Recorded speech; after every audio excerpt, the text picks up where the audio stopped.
we go. Here we are. All right. The Driving Home podcast got special guest. Are you a guest? I don't know. You're part of the church. I feel like I'm a feature. You're featuring. Yeah, so I can't really say I'm a guest. I'm a feature. Ben Akers. Yeah, we were talking Benny the Microwave Johnson earlier today. Like you're the guy. We're bringing you in. Get a few threes. I could do that. Light up. Don't have to play a bit of defense. No, I like to think of more of a Steve Novak kind of guy. Oh, there you go. Yeah. Okay, that's a reference I get. I don't know if anybody else does. I'm wearing this. You're wearing that. NBA trade deadline. Yes. Oh wait, podcast. It's all right. It is tomorrow. Yeah, we can talk about it right now. Okay. So the upcoming. I'm just joking. We're not going to do that. I would love. We did over lunch. Yeah, we did. Yeah. We didn't record it though. No, we should have. We had some insights. We had call us teams. I'll consult. $1 million. Tell you what you need to do with your team. Yeah. Okay. Yeah. So. Yeah. Great word, by the way. This Sunday. Thanks. I loved it. I had your daughter and her group sitting next to me and my wife. Oh yeah. Which was the whole crew. New. Yeah. But yeah. Was there anything that you felt like you didn't have enough time? I know that sometimes your mind kind of runs. Yeah. And so. Yeah. No, I think, we kind of hit it with deciding to go the euchre theme, but the one phrase I had in my notes originally, I thought, maybe we'll play off that as you hear the quote. And even that part of it was like there were different people supposedly it came from, but several places said it came from Vince Lombardi. Okay. That said, winning isn't everything, it's the only thing, kind of that concept. And so that was a thing I had in my notes of like, maybe we go off that direction of just that we didn't get into much, but like, there is such a, like, do you remember like a couple years ago, there was the whole, like, while Charlie Sheen was kind of spiraling out of control, there was like a meme that was just him like saying winning. Oh yeah. And, like, everything was about that. It kind of was an excessive there, but like truly we live in a culture that it's kind of like, well, whatever it takes to win. Yeah. And I think the issue that comes in there is just getting into further of like, well, what is really winning? And so then the one that comes with that is Jesus saying, what does it gain a man? What's a profit a man to gain the whole world and yet lose his soul? And we would look at that person who's gaining the whole world and think they're winning. Yeah. And Jesus is going, let's redefine that. Yeah. So I think that was, a direction we could have pressed into more that we kind of got there, but didn't quite. The other thing I had was, with the euchre illustration, I'll just say somebody on the way out the door, they were like, I don't know if I heard your sermon because I spent the entire sermon trying to think through, is it possible to be one suited and lose? I don't think it is. No. Well, it was a bad title. Illustration. Full disclosure, I'm not a big card guy. And so when you're talking about not being saved or not having doctrine correctly, it's weird because I was reading not too long ago and it says nothing about euchre in the Bible. But it's the Hoyle Bible. Yeah. Hoyle's rules of cards. Yes. And so, I've seen like Justin Palmer plays that game and it's good. And so, so the analogy, like I could pick it up, and so, and I know we're going to call that a sports reference. Okay. Don't, then I break my streak. No, it's fine. It's fine. Yeah. I do have a question for you because I think one of the big things that I've heard, especially in Christian circles, is like when we bring lawsuits against each other, what would you say to a Christian who maybe has a business or maybe it's more of an internal thing like property lines or whatever, and they can't get that sorted out? What kind of route would you take with this text into that scenario? Yeah, that's really, I mean, there's always this hard line of like saying, okay, Jesus was willing to be hurt on our behalf. Jesus was willing to step into a vulnerable place and take the beating for us. Christians, by definition, then I guess that comes into that winning definition. Like winning in the eyes of the world means you never suffer, you never pay, you never lose. And Jesus kind of calls us to something else. So there's one aspect that says, okay, there's an acknowledgement that sometimes doing the right thing means I might just kind of lose. I was really blessed. I had a brother on the way out the door tell me that he took someone to small claims court early on in his business, and another Christian pulled him aside and was like, "Hey, and showed him this very passage." And he's like, "I never seen that before." No. And said from that day forward, he never did it again. No. And I was like, "Wow, it's really cool." And then he said, "You know what? And God provided. Like my children never suffered to eat because so there's that one side that's like, hey, maybe part of it is that. The other side though, is like, I think what Paul says is not just like, take it. No. But he actually, asked that question, is there nobody in your church that's wise enough? Is there, and I would even expand that beyond just here at Greenville Grace. No. There's a ministry that comes out of the biblical counseling that we've done that's called Peacemaker Ministries. Okay. They've actually, you can get like a certification in mediation. Okay. And so it doesn't go to the courts. It doesn't then show up in the paper. It doesn't do things like that. But two brothers and sisters or whatever could sit down with each other. And it's not necessarily a Matthew 18. No. It's not, hey, you've sinned against me, and there might be elements of that, but it might even just be, hey, I thought the contract was for this service. You only offered this, and this person's going, I think I did what I was paid to do. That you can get a third party involved, and both parties could agree to say, hey, we're willing to let the third party kind of have the say in it. As a Christian brother who shares our values, who shares our desire to glorify Christ, who's going to speak to the level of our souls, but also help us sort through this. I've done that. I don't have the certification, but I've done that a couple times where I sat down with guys that are trying to sort through like whether things were fair or equitable, and you kind of try and here's the honest truth about it.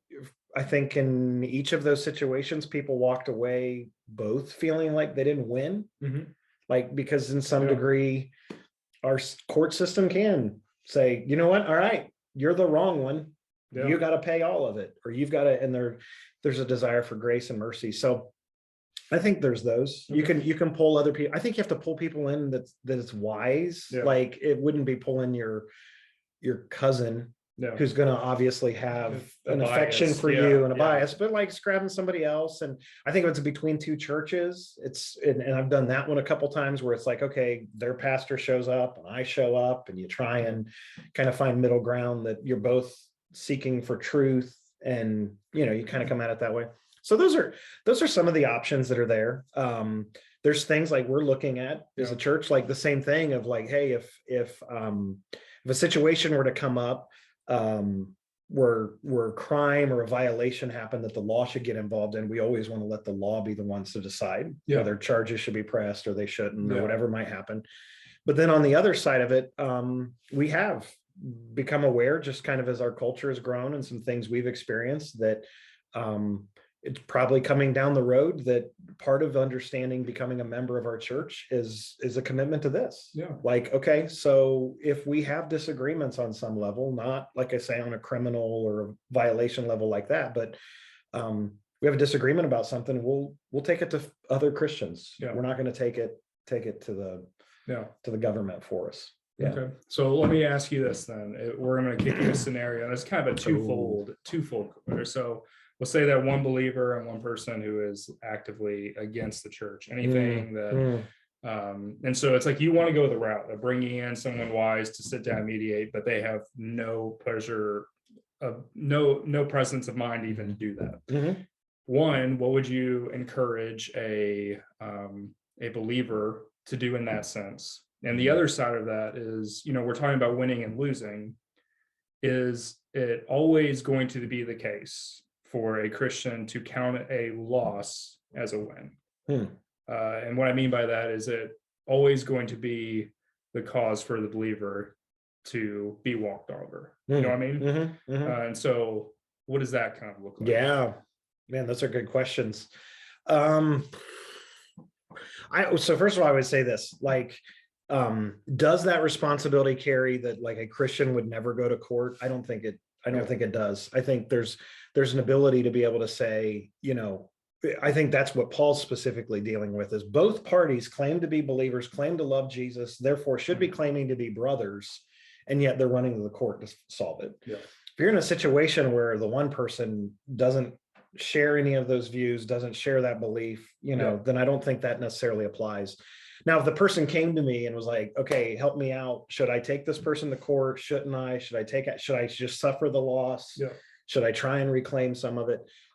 I think you'd have to tackle that on a case by case basis, really. Yeah. And that's not just a cop out, but like, I think there's a lot of information that would come in. I think the conversation about suffering loss or recovering loss is so hard for our hearts because it's often tied into, it's the same thing in parenting. Like when my child disrespects me, am I offended that I got disrespected, or am I offended that they're really disrespecting God by disrespecting authority? Too often it's more personal, right? So same thing, like, hey, I just want to do what's right. I just want justice to be served. And it's like, okay, that's great motivation.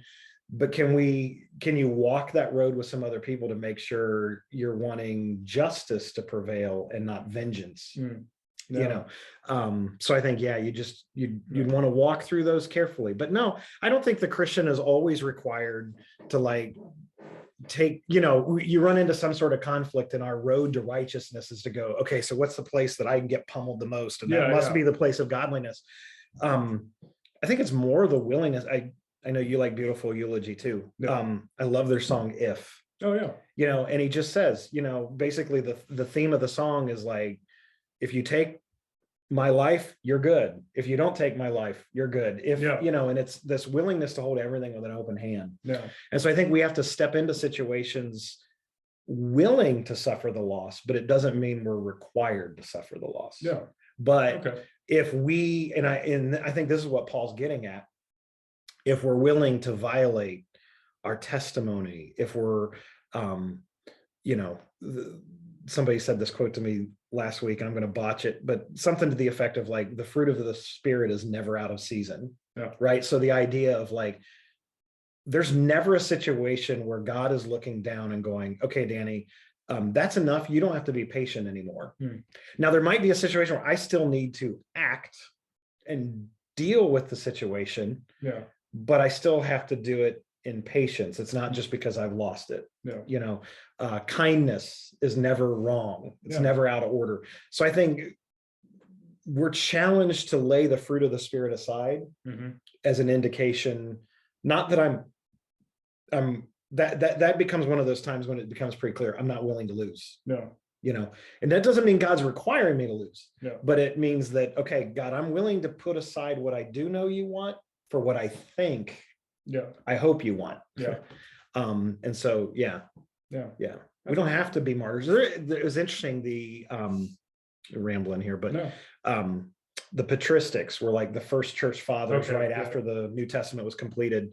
One of them had to write to the church because you had martyrs. You had these, Polycarp, these situations where they're 86 years old standing in front of the emperor and saying, 86 years, the Lord's been good to me. How could I not be good in return? And refuses to renounce his faith and is killed. And it becomes like a fuel to the church when you see that kind of courage and commitment and faithfulness.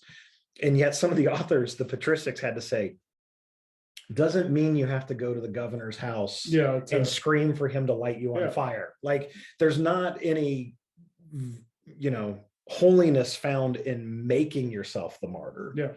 But if God so calls you to walk that route, he'll also provide the faith to do it. I think that's a good word, even like we're all called to different scenarios. Not everyone's called to be a pastor. Not everyone's called to run a business or whatever. But at the end of the day, we all have the same mission, to point others to Christ. And I think even in that, it's like, that should be the goal. And then that should be the grid we respond on. Like, what is going to point this person to Christ, rather than what is this going to point to my perspective, what I am, what I mean? So cool. Yeah, that's all I got. So, okay, there we go. Short and sweet too. All right. So, hey, there wasn't any text questions that came in specifically today. So just keep that in mind. I don't know if that means I preached a really clear sermon, or if that means like people like checked out. We're Sudokuing during the sermon. I was trying Wordle. That's the thing everybody's doing. All the youngins, they're doing the Wordles now. I have no idea what Wordle is. Yeah. I've seen stuff, but It's like TikTok to me. Hang strong. Yeah, hang We'll strong. be the holdouts. So So strong. there you go. So if you want to text anything in, it could be other questions or whatever. It'd be 937-404-1207. And we'll try and tackle those as we're continuing to walk through 1 Corinthians and some other passages as they come. We just want to remind you that this was even came up at the Okay. vision night. Somebody mentioned they just really appreciated the podcast, which was very nice to have Yeah. said and encourage. And it really is our heart that this is a ministry of the church. If you're in life group and stuff comes up, don't hesitate to say, you know what, they kind of talked about that in the podcast, or that Yeah. can be a helpful tool. We're not trying to get a sponsorship from, I'm trying to think of some of the podcasts I listen to, the sponsors that always seem to come up, but Yeah, sponsored by Monster. there you go. Monster.com. Or Find our next youth. Monster I mean, Trained. we'll find. Yeah. So Wow. that would work. Yeah. Yeah. But we are trying to serve the Yeah. church. So if you think it would benefit somebody else, encourage them, give it a listen. That's part of Grace. If you're listening to this and you're not part of Greenville Grace, Welcome. yeah, there you go. And if you're not part of a church, we'd love to have you join us. You can't replicate it online, but if online's the introduction to getting to know a group of people, man, that'd be cool. We're Yeah. good with that. Yeah. So the reminder is that in Christ all the work has been done. Is it driving it home? We're- Wait, let's we're just driving home. We're just driving home. We're just driving home. Okay, let's try it again. We're All just driving home. All right. Okay. You did it.